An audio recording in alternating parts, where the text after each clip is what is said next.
Good afternoon, Barry, wherever you are. Barry in sport. Well, I want you to know there are more than, I'm not the only person with a sporting connection here. Peter Doherty wrote a book about tennis. Did you know that? And Paul English, who follows me in the batting order, he had a starring role as lawyer for one in the story of Kerry Packer setting up World Series cricket. It was called House. That was a television series. And my friend Bruce Francis was, in real life, Tony Gregg's manager, and he tells me that the plot strayed many times from reality. And I can tell you, in the sense of lawyers, it certainly did the case. Kerry Packer had a lot more than lawyer one and lawyer two. When he got to London for the famous court case in 1977 against the Teston County Cricket Board, the first thing he said to his minions was, go out and sign up the best 15 barristers in London. Why, Kerry? I want them to have the 16th best. Today, a bit of doggerel unleashed, literally and literaturely. Thomas E. Spencer was an English stonemason who twice emigrated to Australia, the first time to be disappointed at the gold mines, the second time to try and get into that other gold mine, Parliament. But he ended up a contractor, an arbitrator, and somewhere in between all of this, a poet, or perhaps a balladeer, but he was good enough to have his works published in Bulletin. And this one has been a favourite of mine since I was a schoolboy. I grew up in the Hawkesbury, where the cricket was very much a bucolic thing. The talk in the slips was, after they told me I wasn't as good as my grandfather, it was about the price of collies and watermelons at the Sydney markets.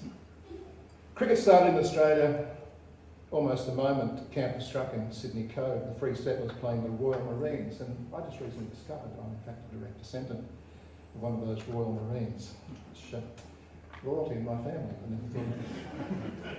The cricket Spencer knew of in England, the Reveals of Kent and Broad Halfpenny Down, had of course become a far more desiccated thing under the Australian sun, but I think he captures that well with wit and whimsy. So here we go. How MacDougall topped the score by Thomas E. Spencer. A peaceful spot is Piper's Flat, the folk that live around. They keep themselves by keeping sheep and turning up the ground. But the climate is erratic and the consequences are. The struggle with the elements is everlasting war. We plough and sow and harrow and then sit down and pray for rain. And then we all get flooded out and have to start again. But the folk are now rejoicing as they've never rejoiced before, for we played Molongo at cricket and MacDougall topped the score. Molongo had a head in it and challenged us to play a single innings match for lunch, the losing team to pay. We were not great guns at cricket, but we couldn't well say no, so we all began to practice. We let the reaping go. We scoured the flat for 10 miles round to muster up our men, but when the list was totalled up, we could only number 10. Then up spoke big Tim Brady. Now he was always slow to speak, and he said, "What price MacDougall, who lives down at Cooper's Creek?" So we sent for old MacDougall, and he stated in reply that he'd never played at cricket, but he'd half a mind to try. He couldn't come to practice, he was getting in his hay, but he guessed he'd show the beggars from Molongo how to play. Now, MacDougall was a Scotchman, and a canny one at that, so he started into practice with a paling for a bat. He got Mrs. Matt to bowl at him, but she couldn't run at all, so he trained his sheepdog Pincher. I told you it was dog ball. So he trained his sheepdog Pincher how to scout and fetch the ball. Now, Pincher was no puppy. He was old and worn and grey, but he understood MacDougall and accustomed to obey. When MacDougall cried out, "Fetched it," he would fetch it in a trice, but until the word was drop it, he would grip it like a vice.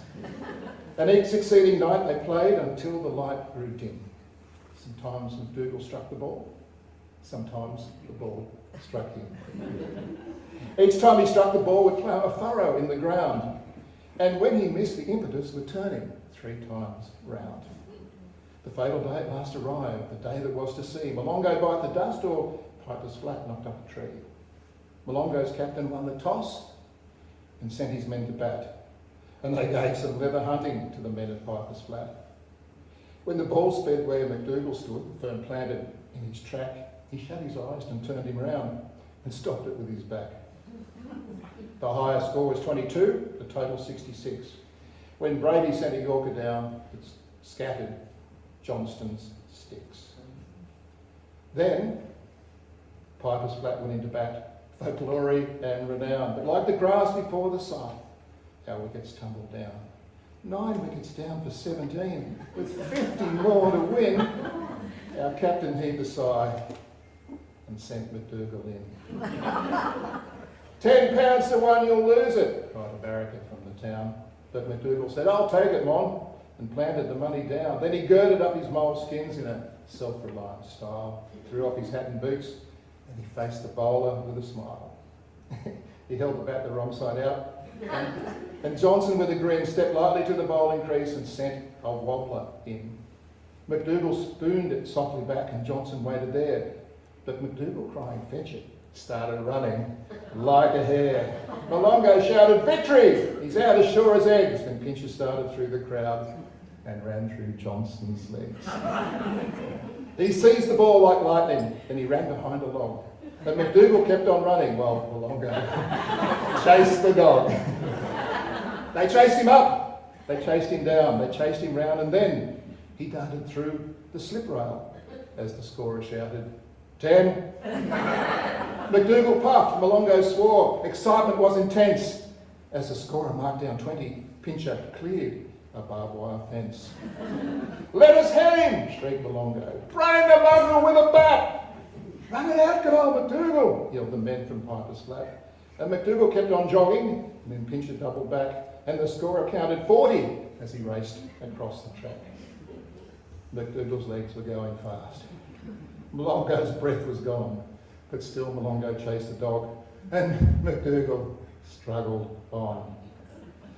When the scorer shouted 50, then they knew the chase would cease. And MacDougall gasped out, drop it, as he dropped within his crease. Then Pincher dropped the ball, and as instinctively he knew discretion was the wiser plan, he disappeared from view. And as Malongo's beaten men, exhausted, lay around, we raised MacDougall shoulder high and bore him from the ground. We bore him to McGuinness's, where lunch was ready laid, and filled him up with whisky punch, for which Malongo paid. We drank his health in bumpers, and we cheered him 3 times 3, and when Malongo got its breath, well, Malongo joined the spree. And the critics say they never saw a cricket match like that, when MacDougall broke the record in the game at Piper's Flat. Yep, the folk are jubilating as they never did before, for we played Malongo cricket, and MacDougall topped the score.